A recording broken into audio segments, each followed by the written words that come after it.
I really want you guys to be able to know every day where you are. One of the first things, and this was advice I got a long time ago, and I lived by it. One of the first things I do, or when I was in my salon every day, one of the first things I did was find out what we had done the day before, find out last year what we had done on that day, and where I was in relation to my goals. Here, here. And I know that, when I was running a couple of retail stores, I could never finish off the exactly what the sales were for the day, what the categories were, what was sold, what the inventory was like, and what was going into the bank account and what was coming out. So I knew to the penny where the money for the business was. And it changes everything, because the great thing about numbers is that, even though we're not necessarily a numbers industry, but the great thing about numbers is that they're very, very concrete when you're planning your goals. Yeah. So really ask yourself, how many of you really know what your monthly sales are? And again, it doesn't matter what your status is, whether you're a service provider, a chair or booth renter, an owner, whatever it is. You all have monthly sales that you are responsible for. Or daily. You should know on a daily basis what you've done. A lot of people wait till the end of the week to, even look at what they're doing. If you want to be really successful, if you want to move your business forward, doesn't matter how big or how small you are, you need to know every day where you are, what your numbers look like, where you are in relation to your goal. Because what happens is when you start driving yourself forward, because really goal setting is a roadmap. Yeah, it's like a GPS. It's like a GPS. If you wanted to go across the country, you would have to kind of make some kind of a plan of what route you were going to take, et cetera, et cetera. Setting out goals for your business is exactly the same way. Where are you going to stop for breakfast?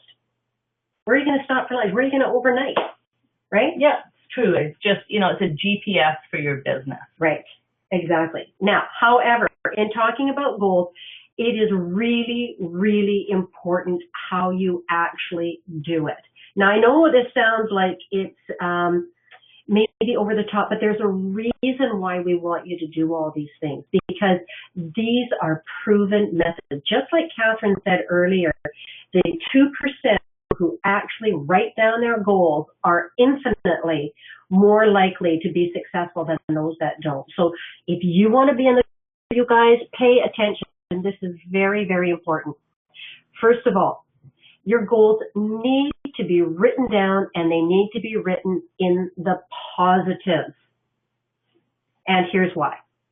Because it actually goes back to the 3 laws of the mind, what I call the 3 laws of the mind. Number one. The number 1 law of the mind is, Catherine's looking at me like I'm odd or something, but the number 1 law, the number 1 law is that you can only focus on one thing at a time. Like your mind, you can't think about peanut butter and cutting hair in the same thing. It's like a slideshow. The one goes in front of the other, but you don't think about 2 of them at once, do you? Have you ever tried that, thinking about peanut butter? No, I have to say that never really crossed your mind, right? I figured that. But because that's the number 1 law, you can only think about one thing at a time. The second law is you cannot avoid a negative. So by writing it in the positive, you're always driving yourself towards what you want rather than what you don't want. Because the word don't, won't, can't, all of them create negative forces in your mind. And again, it sounds a little airy-fairy, but honestly, you guys, it works. Think about all the times that your mom said to you, now don't spill your milk. Don't do this or don't do that. And that ends up being exactly what happens, because that's all you see is the don't. So give us an example of how someone would write down a goal in the positive. Okay, so for example, what you would want to say is, I will do this. So you don't want to say, now you put me on the spot. It's really hard to think about something in the negative. Like, I don't want to fall when I go skiing this winter. There's a good one. Because, and actually that brings me to a great story that makes this really, really vivid. I don't know if any of you remember Carl Wallenda. He was that flying aerialist from sort of the late last century, and he fell to his death, I think it was in Puerto Rico, crossing between some skyscrapers. Right. He was quite old at the time. I think he was well into his 70s.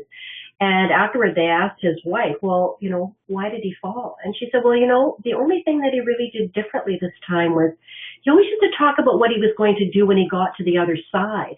But this time all he kept saying was, I hope I don't fall. I hope I don't fall. And I think that really sums up what we're trying to get across. So it's almost like a prophecy. Exactly. You know, we are always working on self-fulfilling prophecies. Yeah. So I love that. This is what I'm going to do when I get to the other side, right? This is what I'm going to do with all the profits that I'm going to make out of my business this year. There's a forward-thinking positive goal, isn't it? Yeah. Right? So that makes huge sense. It does. And that actually I hope that makes sense for all of you. Yeah. And that is actually why, you know, that's the third law of the mind actually, is you move towards what you focus on. So let's really talk about what we're going to do with all the profits that we're going to make in 2014. What are you going to do at the end of next year when you've got all these profits sitting in your bank account? Because, I mean, that's kind of exciting. So the next law, Catherine, is? Be very descriptive with your goals. Exactly, because the clearer that you can make your goals, the more realistic they are. So you want to envision it. So, for example, rather than just say something like, I'm going to buy a house this year, what you really want to think about is what that house really looks like. Yeah. You know, what the rooms look like, what kind of furniture it's going to be, and what does the house look like on the outside, what does your garden look like. So you want it to be as descriptive as possible. As you possibly can. Yeah, because the more real that you make your goal, right, it makes it going on. And of course, to do that, a visualization board is probably one of the most powerful tools that you can use. Yeah, and that's something that I've used for a long time, is just, you know, and you can, the neat thing is now you can actually do them online. But I like to have one that's really, really individual. Yeah, I like to have one that I can see. So, you know, if you have an office in your business, put it up there. If you have an office in your home, put it up there. And it doesn't have to be huge. So I think that. And in fact, I keep my goals in my car, like my financial goals. Oh yes, I want Aileen this, because I'll tell you, it is talking about move towards your goals if they're visual. Exactly. You know, like when they're sitting in front of you and you see them every day. I have them in my car because I'm always driving towards my goals, and there they sit. And you know, when I don't hit them or I fall behind, for some reason I feel driven to make it up. And I think that's exactly what happens. You start thinking, oh my gosh, I haven't reached that goal. So what will I going to do to make that? And you find yourself getting really creative within yourself of how you're going to move yourself forward. Yeah. So put them right somewhere where you can see. And one of the things that we talk about is it's great to write all these things down, but the word that we like to focus on is move. Yes. You have to have some movement to get you towards your goal. Yes, because setting goals is a verb, which means it's an action phrase. Correct? Action phrase. Action you got phrase. it. So, setting goals. Here's the other thing, is your goals need to be smart. Get smart. In other words, SMART is actually an acronym for specific, measurable, attainable, relevant, and timely. And there's a reason why you really want to have something like this going on, because it makes you focus, because every area of the salon has to have different goals set for them.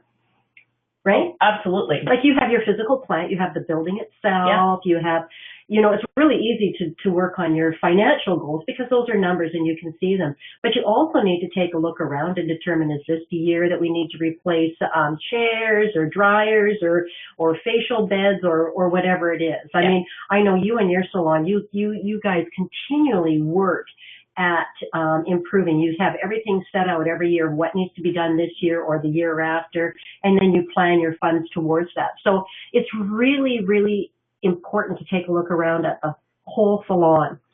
and see what's going on. So the SMART acronym again is specific, measurable, attainable, relevant, and timely. And we've got quite a bit of lag time going on in our PowerPoint. So it is going to come up in a minute.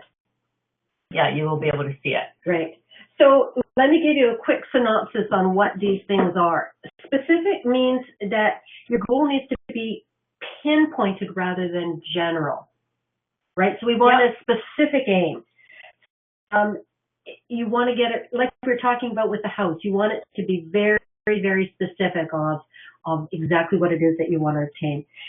Measurable means that you want to be able to measure your results. So that's why we love working with numbers, because they are so measurable. Absolutely. Yeah.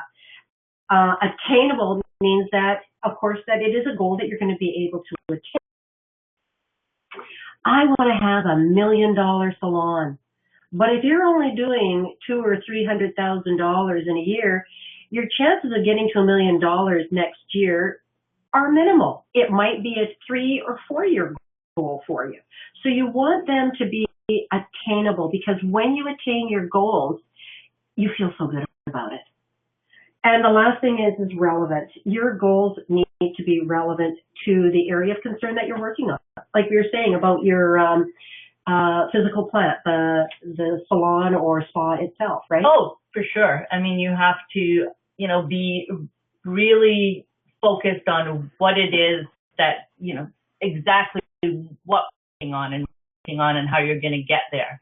As Aileen, there you go, it just came up. As Aileen said, one of the things that we do, and we do it quite often, is we look at our physical plant and talk about capital expenses that are going to be coming up within the next year. So, that is just another goal, is how can we make this happen? Here, here. And finally, all your goals need to be timely. So, of course, we're talking about 2014. So we want you to really think about what you are going to achieve within the 2014. But in thinking further ahead, we also have to think about where you're going to be in 3, 5, and 10 years. If you're working in this business, you really need to take a look at where you're going to be down the road too. Oh, for sure. I mean, here's the truth. When I first started my business, it was a small business. We, were doing $30,000 a month. Compared to where I am now, that was really, really, really small. Yeah, and that also seems to be pretty much an average, though, well, I think. That's pretty much an North average. America, don't you think? Yeah. However, my first goal was, I was doing 360 at that time. So my first goal was I wanted to get to 500,000. Then it was 750. Then it was $1 million. And everybody laughed at me when I said I was going to have $1 million salon. One of the biggest ones was my husband. And I said, well, just watch me. And, and we're way past that now. But again, it's all to do with long-term thinking. I'm a big picture thinker. I think in the big picture. But I also know in order to get to the big picture, we need to break it down. The most important thing. So have your dreams, and by the way, there's one of my favorite phrases, and I just have to interrupt to say that, because a goal is a dream that is written down. So we all have dreams, but you can make your dreams come true by turning them into goals. And they don't have to be, oh, geez, one day I'd really love to do this. No, write it down and then figure out how long it's going to take you to go there, because then you're going to work your goals back. You have to have a big picture idea. You got to figure out where you're going to be 2 years, 5 years, and 10 years from now. Well, I'll give you an example. Now, I've worked with someone, and she was a booth renter when we first started working together, and she had a goal of opening her own salon.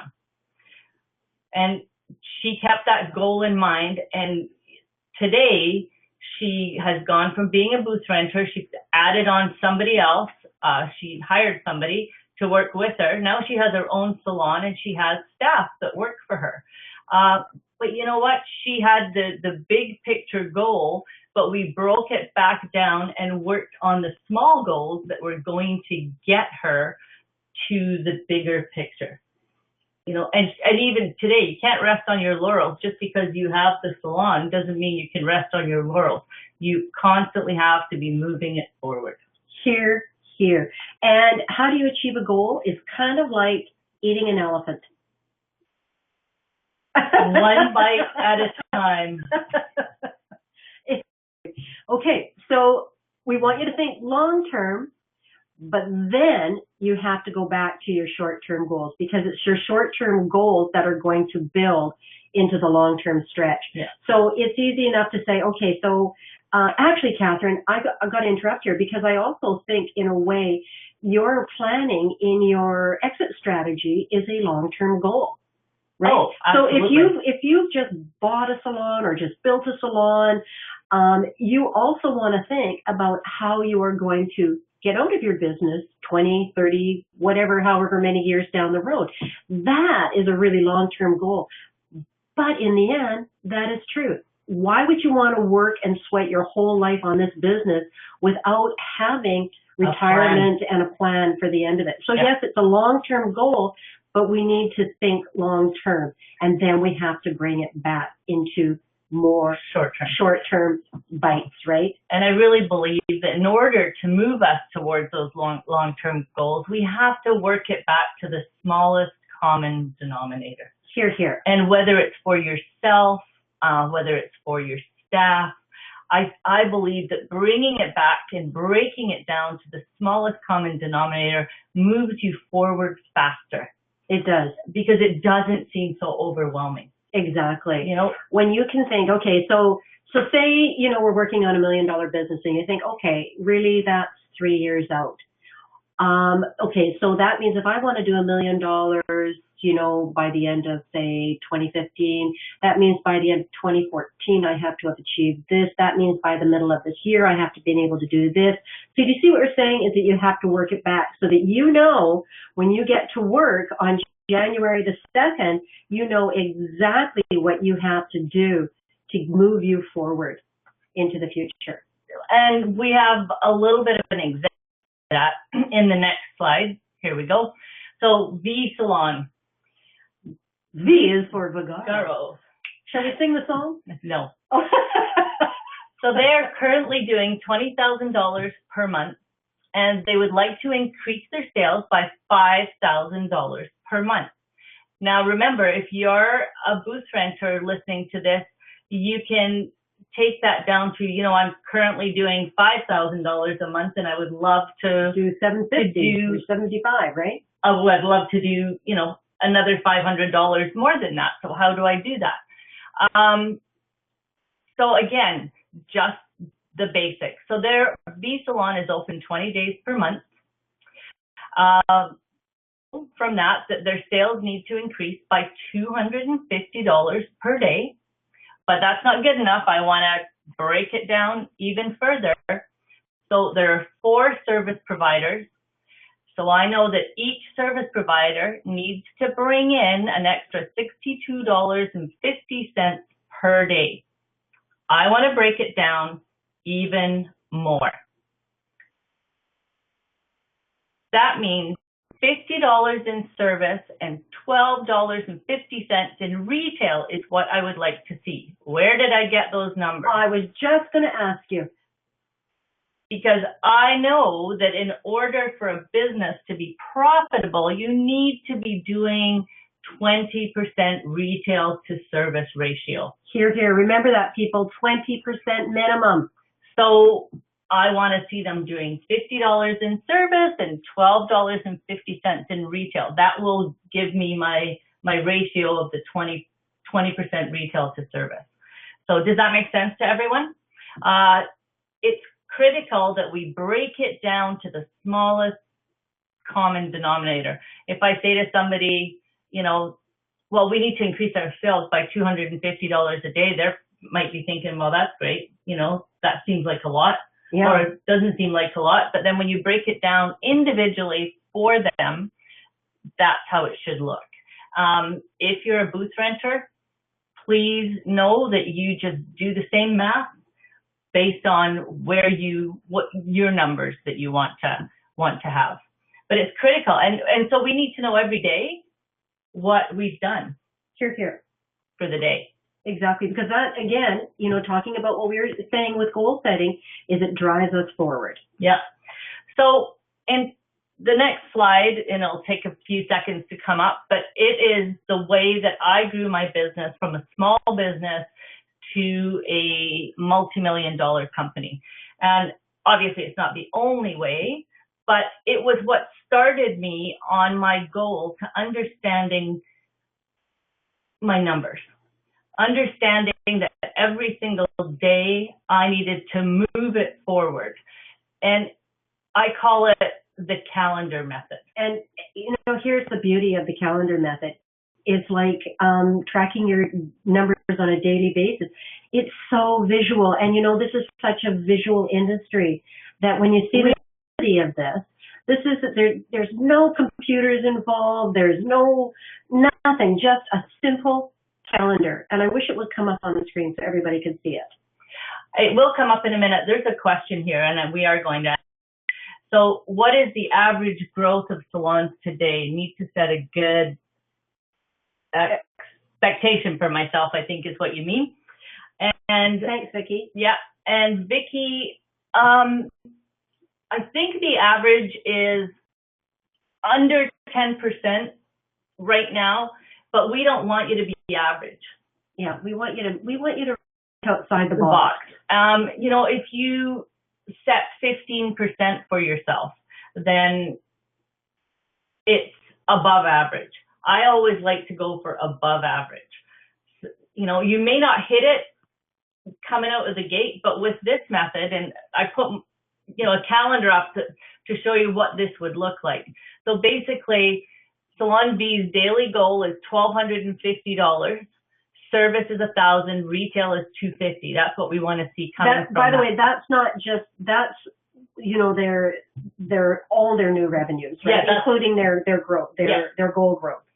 So what we need to see is, they're doing $1,000 right now. We need $250 more, so that's where the $1,250 comes from.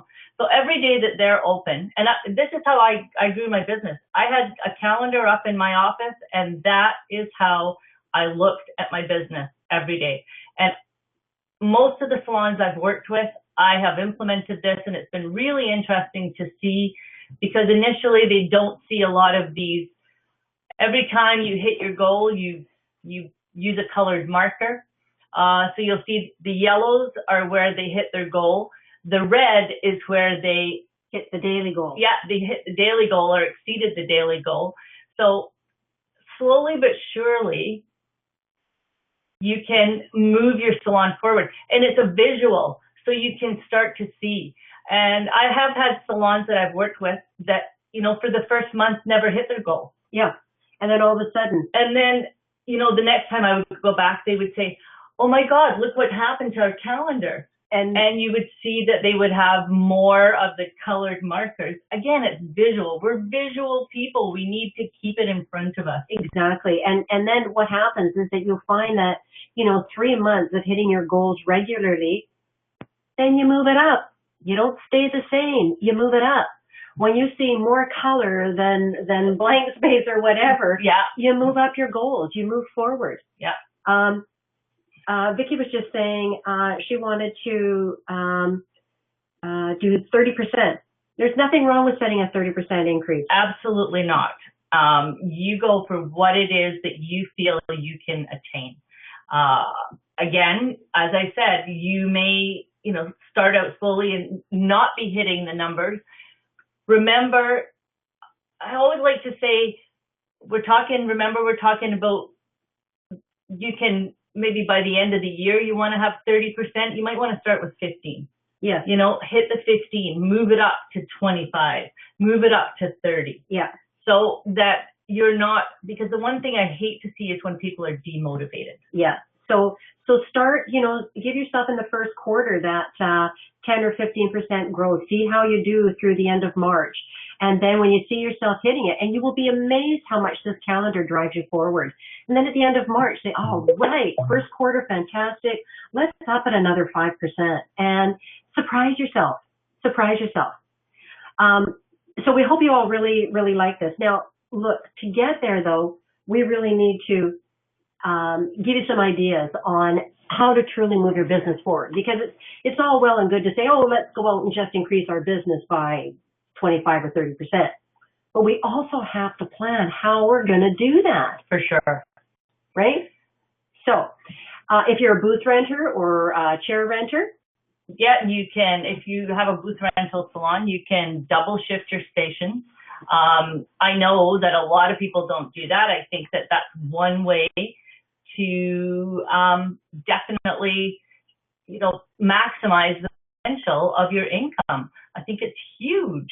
If you're the owner of a booth, you're really, in a way, a landlord.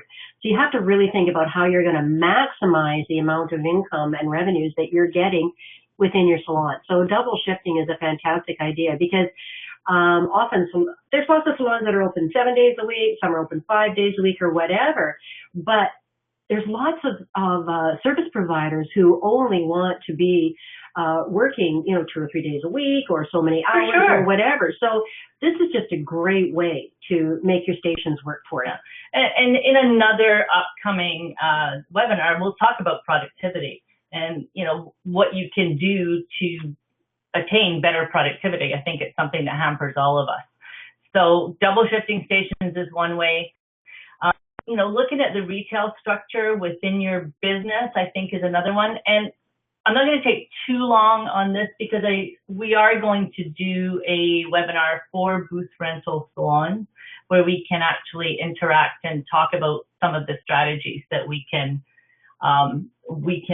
implement to maximize what we're doing. Because, technically it's a different business model. It's just a different business model than it was the last century. Well, no, than the traditional salon model. Yeah.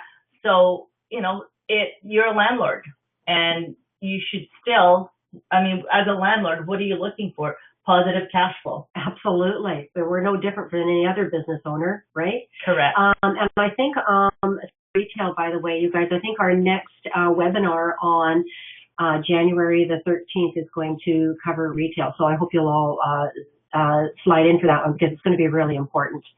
I think this next category that Catherine's brought up is huge.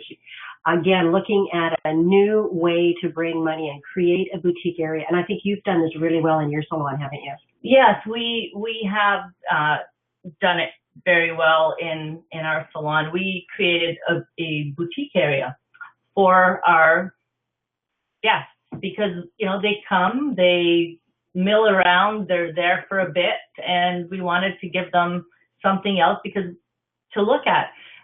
We've done very well with our boutique area, and I think for booth rental salons, and commission salons, any business. I think booth rental salons, if you're looking at it from a cash flow perspective, I think this can really help.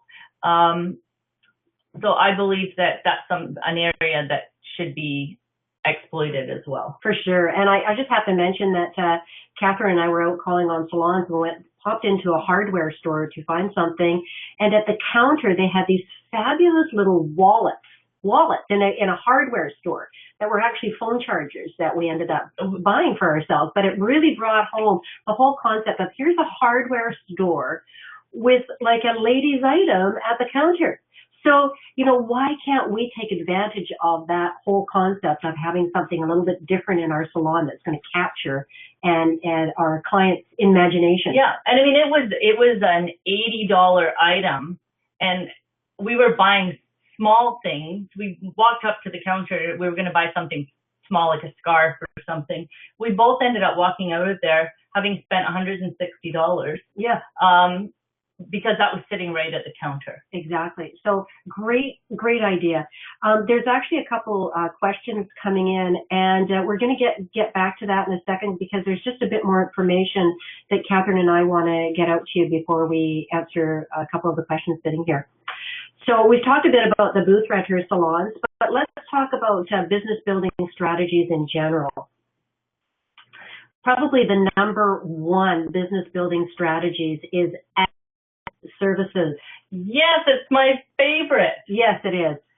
And I think, you and I talk about this a lot, because if you think of getting an additional $10 from every client in the salon, we talked about that $62.50 that we need. Well, add-on services, imagine, It just makes so much sense.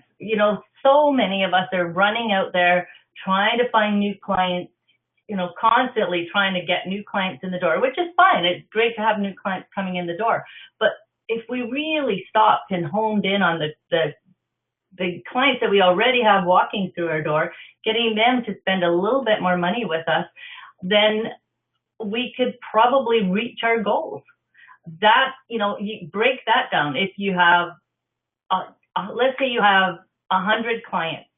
This is for somebody that's just independent. If you have 100 clients and you get each one of those clients to spend $10 more with you per month, that's an extra $1,000. You haven't had to add one client.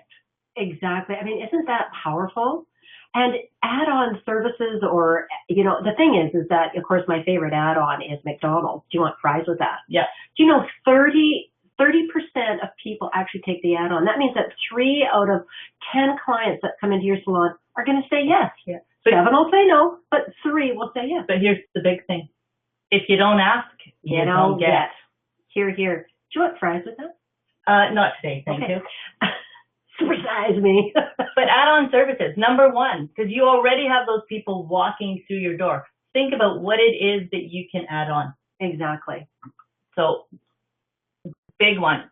Consultations is the next one. Oh, you cannot believe how important a consultation is in our business, because this is where we solidify our clients' trust and loyalty. If you are not doing a first-time consultation card and a consultation with every single time your client sits in your chair or in your aesthetics room, you are missing out on big dollars. Yeah, you're missing the boat with that one.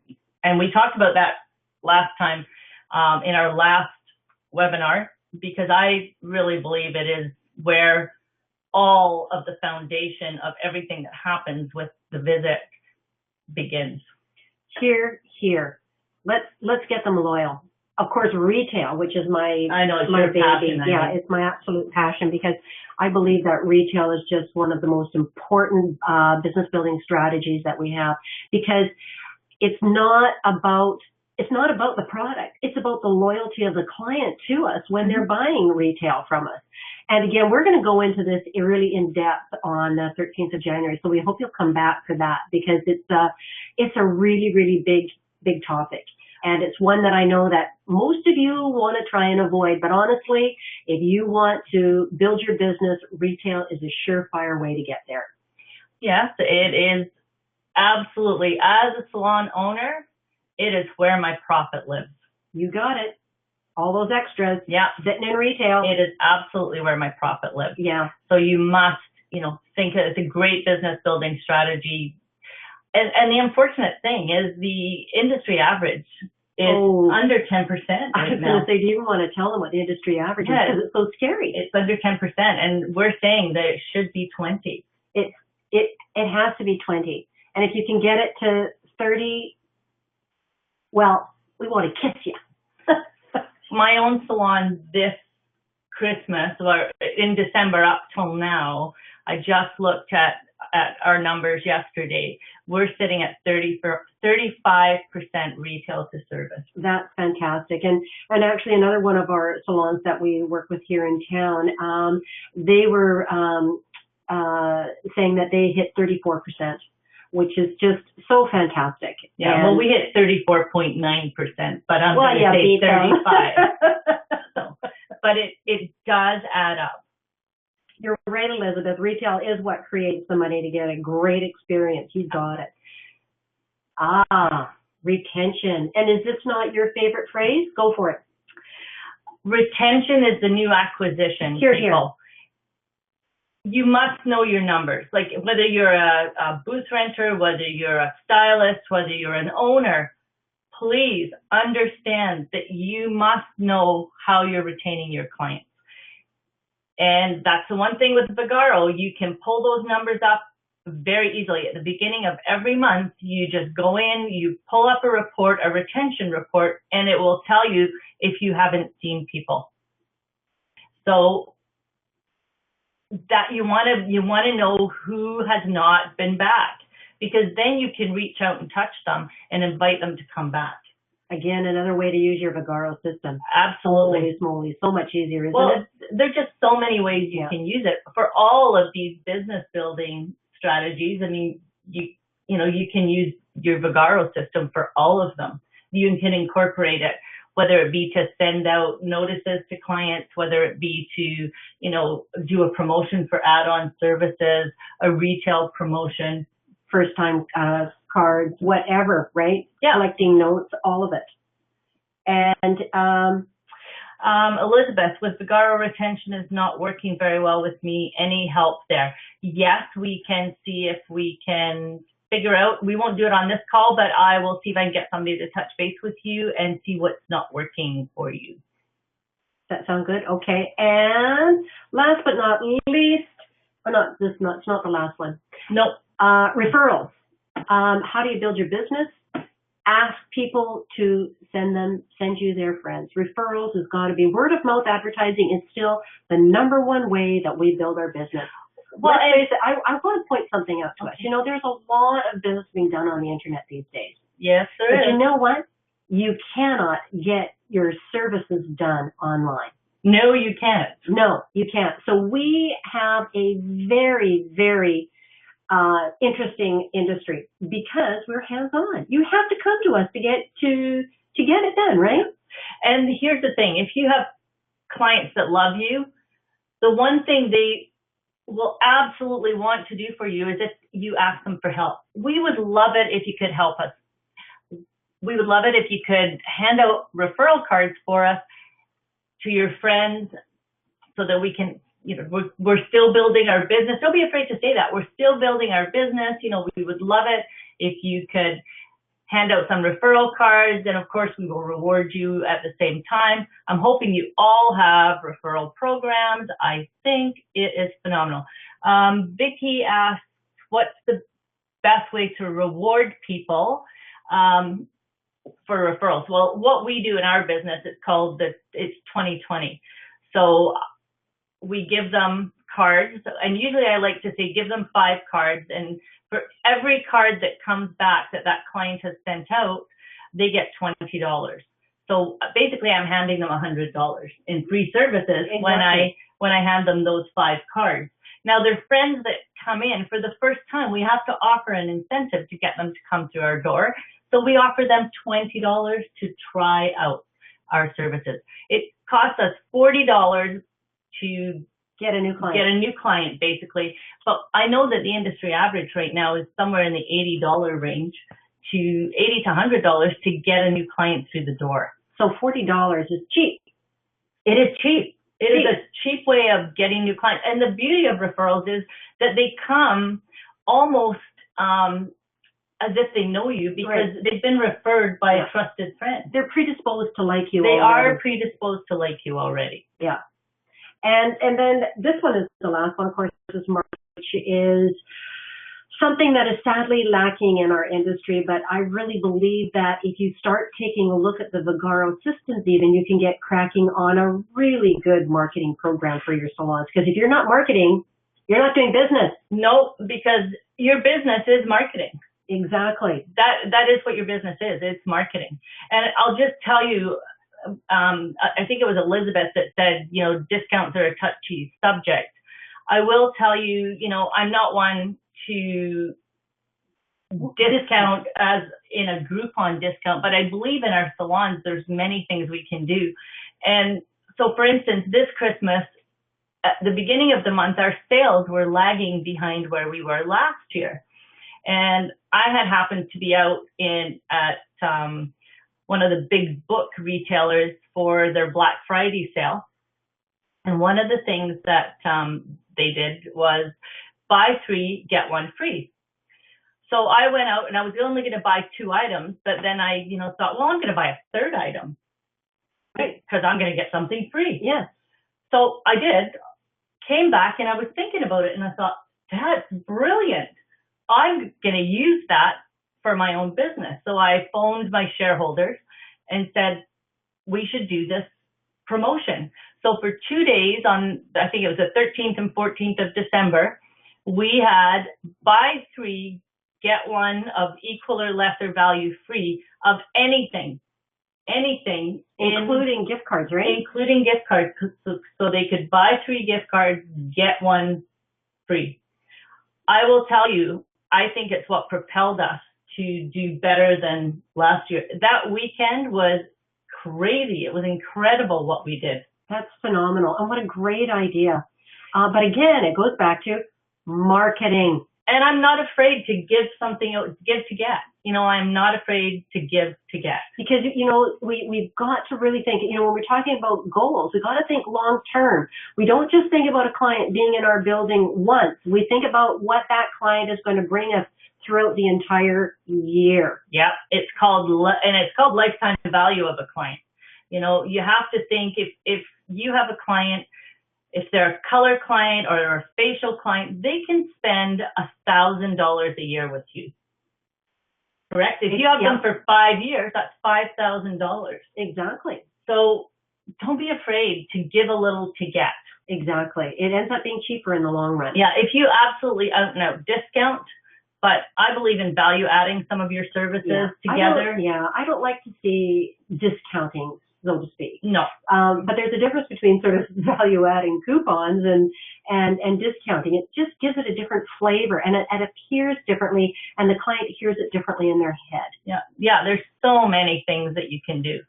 So, I was just trying to read some of the, what should we know about competitors? Well, I think you should know what they're up to.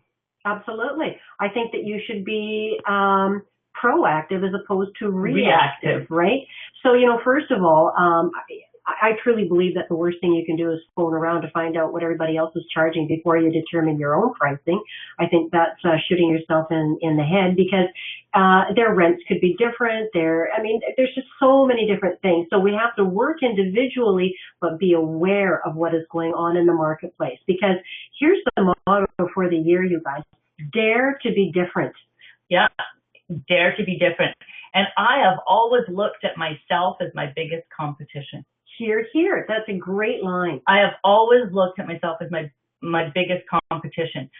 If we be better and better in what we're doing, don't worry about what everyone else is doing. I like to know what they're doing, competing against myself. I just want to get better. Absolutely. Because if we give the client a fantastic experience, guess what? They're going to come back. Over and over again. I got to say that locally, quite a few years ago, there was a chain of salons moved into the area. And I had salons all over the place just freaking out because they knew the chains were going to, undercut them on retail, et cetera, et cetera. And I said, okay, so what, you guys? Just so what? You have to think, how will I do it differently? And the way that you do it differently is to make sure that you hit all the foundations of our business, which is making sure that we rebook, that we retain, that we retail, that we refer, that we add on, all these things. And if we get good at it, then, you're never going, there's always going to be attrition. People are always going to leave, but if you can minimize it, if your retention rate is 60%, that is way better than the industry average, which is 25. So, always strive to better yourself. And that's one thing you have to, and by setting goals, you're already on the right track. So I think that basically is our goal setting webinar for this week or for this month. There's just a couple comments here on the chat line that I thought we might take a look at. And there was one from, where is it? On the Yvonne, about the nail salon. And the lady walked in and complained about the cost of a polish change, and she said that elsewhere it's $5. Well, how do you handle that? Well, in a way, I think price to me is never an issue, because costs are going up everywhere. And I don't really think that you really have to justify what you charge, because we have value. I think people are forgetting what it costs to have a superior tradesperson work with them. Yeah. Right? Yeah, we can't come down to the lowest common denominator. We have to determine where we are, what our pricing is, and we have to give the client the experience that will make it worth their while to come in and get it. Exactly. Vicky's asking, what time is the January 13th webinar? It will be at 11 o'clock again. Yes. And so we hope you enjoyed this little send off into the, we're hoping it put some fire under your butt. So, and listen, get on to our website, www.theprofitablesalonowner.com, and sign up for our newsletter. It's a free newsletter. It comes out every Monday morning. It came out this morning, and actually someone asked us earlier about employees, and the newsletter this morning was employees and staffing. So get on our website and take a look at that, okay? And hopefully it'll give you some answers, because I'm sorry that we've run out of time. Our website is up on the webinar now, Vicki. It is www.theprofitablesalonowner.com. Yeah, looking forward to seeing all of you online. Yeah, and we know that through the year, we're going to be doing regular webinars, and we'll keep in touch and would love to know some of your successes. Exactly. So email us at info@theprofitablesalonowner.com. And we would be happy to answer any of your questions. Happy New Year. Happy New Year, everybody. To the best. Have a Dare fabulous to be day. different.